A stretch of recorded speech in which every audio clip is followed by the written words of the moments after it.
Hi, I'm Jillian, and I'm a Year 1 Computer Science student at University Science Malaysia. I love coding because if I can think it, I can make it into a reality. So in this tutorial, I'm going to show you all how you can use Scratch to animate a meme and bring it to life. Okay, so let's get started. First, we'll need to remove the cat first. So just click on the sprite one and then click on the bin to delete it. Next, we'll need to pick a background.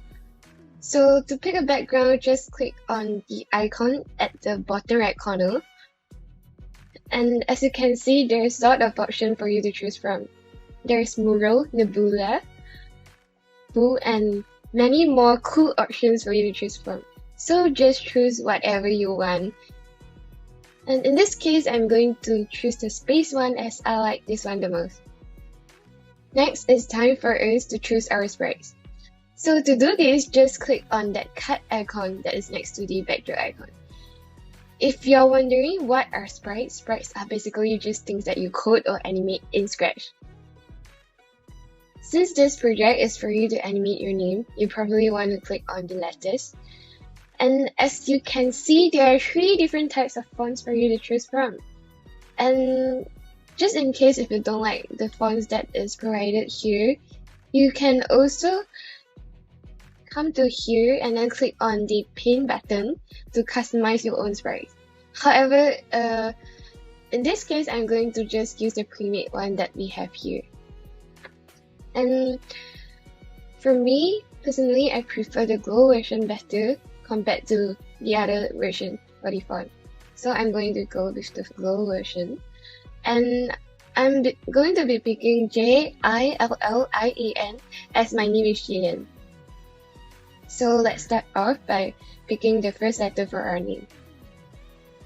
And then the second letter,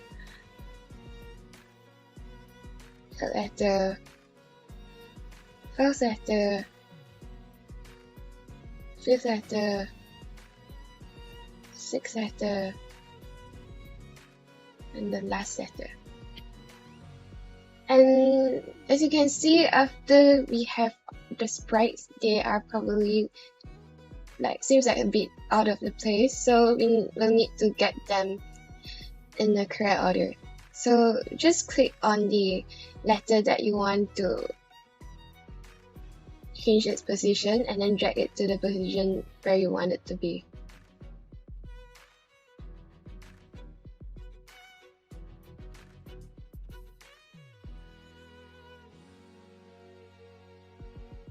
Okay, so now our letters are now in the correct order and we are ready to make the letters interactive. But before we move on to the most exciting part, let me teach you all how to change the color for the font first. So to change the color for the font, just click on the first letter. We'll start off from the first letter and then click on the fill button and then change the color to the color you want to change it to be.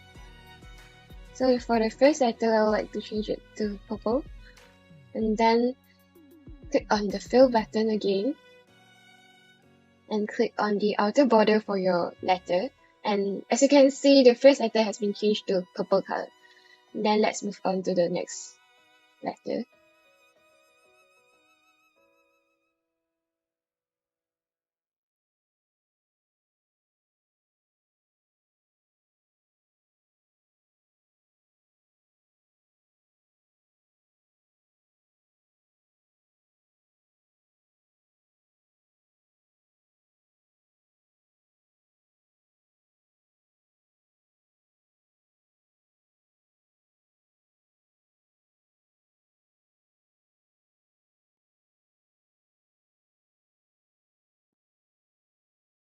Okay, so now I'm done changing the colors for all the letters that we have here. And it's time for us to move on to the most exciting part, which is the coding part. So I'm going to click on the code section and then click on J again. We'll start animate the first letter first. And then go to the events and then click and drag when this sprite is clicked. So Events are basically just the events that starts the animation. So if somebody were to click on J, it will move however they want it to be. So you can choose other events as well, such as when the green flag is clicked, when the space key is pressed, and many more options. It is really depending on you for what events that you want to start the animation. So I want to let the J rotate. So I'm going to hit to the motion section and then pick the turn clockwise 15 degrees and then drag and drop it onto the screen. But I'm going to change the amount of degree to 5, and it is also depending on you whether you want to change the degree to what amount. Yeah. So I decided to do 5 degrees is because I'm also going to the controls and clicking on the repeat function and then drag and drop it onto the screen.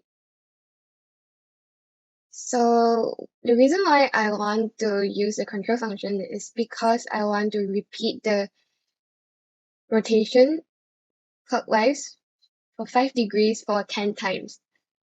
So in total, it will turn a total of 50 degrees when somebody click on it. So now we can test it out by just clicking on J. And then as you can see, when I click on it, it will turn a total of 50 degrees. Okay, so the first sector is done. Let's move on to the next sector. So in this case, I'm going to hit to the event again, and then drag and drop the when this sprite is clicked as well, as I'm going to let the I letter to grow big and go back to its original size. And instead of motion this time, I'm going to go to the look session. And as you can see, there are a lot of different options here as well. There are like options to let it say something and also change its size and also change the color for the sprite. So I'm going to change its size in this case. I'm going to leave it at 10, but I'm going to the controls again and use the repeat function again. And leave it at 10 times. You can change how many times it repeats, it's totally up to you. And now I'm going to go back to the looks again and then get another change size.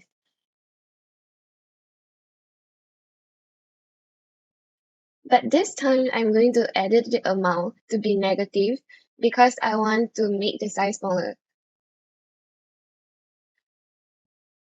And then I'll hit to the controls again and then click on the repeat function and drag and drop it. So basically, as you can see now, I'm making sure that the size for the eye will increase by 10 times and it will decrease by 10 times. So it grows and shrinks the same amount. So when you click on eye, you can see that it does that. Okay, so let's move on to the next letter. So for this letter, I'm going to the events again and then click and drop when this sprite is clicked, and then I'll hit to the motion and then click the go to random position and then drop it, and then I'll hit to the controls and then use the forever function and then drop it. So let's test it out. So as you can see, this function is like it will let the L letter to go to a random position forever. So it's like looping forever. Okay, next let's move on to the next letter. I'll hit to the events again as usual and then use the when this sprite is clicked, and then this time I'm going to go with the change color effect, and then I'm going to fix it at 25. So let's test it out. So basically, as you can see, this function is like whenever I click on a letter, it will let it change its color. And now, I'm sure that you all already have some of your basics now, so please go ahead and play with the effects for the rest of the letters. So we have reached the end of the tutorial. I hope it benefits you. I am a code sister. I can code, so can you.